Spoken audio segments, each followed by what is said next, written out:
নাটকীয়তায় ভরা one day series শেষ করার পর এবার টি-20 সিরিজের দিকেই চোখ রেখেছে বাংলাদেশ।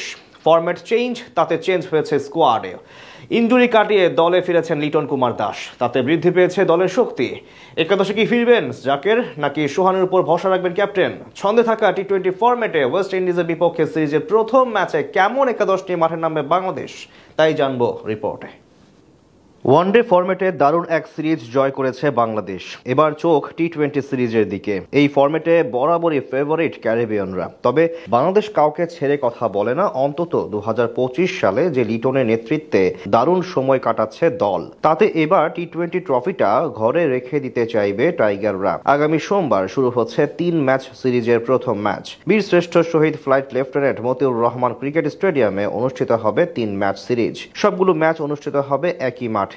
টি-20 ক্রিকেটে দুবার বিশ্বকাপের শিরোপা জিতেছে ওয়েস্ট ইন্ডিজ। মনে হতেই পারে যেন এই ফরম্যাটে তাদের সাথে যোজন যোজন পার্থক্য বাংলাদেশের। যদি এমন মনে হয় তবে এটা একেবারেই ভুল ধারণা। এখন পর্যন্ত সংক্ষিপ্ত ফরম্যাটে দু দলের মাঝে দেখা হয়েছে 19 বার, যেখানে 9 বার জিতেছে ওয়েস্ট ইন্ডিজ ও 8 বার জিতেছে বাংলাদেশ। বাকি 2 ম্যাচ হয়েছে পরিত্যক্ত। সব মিলিয়ে বাংলাদেশ যেমন একটু পিছিয়ে আছে, তেমনি পিছিয়ে আছে ঘরের মাঠেও। 5 দেখায় 3 জয় ক্যারিবিয়ানদের, 2 বার জিতেছে বাংলাদেশ। সব মিলিয়ে তাই বলা যেতেই পারে একটি কঠিন লড়াই অপেক্ষা করছে বাংলাদেশের জন্য। তাই নিজেদের সেরা একাদশ সাজিয়েই আগামী সোমবার মাঠে নামতে যাচ্ছে বাংলাদেশ। তবে এই ম্যাচকে সামনে রেখে কেমন হবে লিটনের একাদশ, সেটাই চলুন দেখে নেওয়া যাক এক নজরে।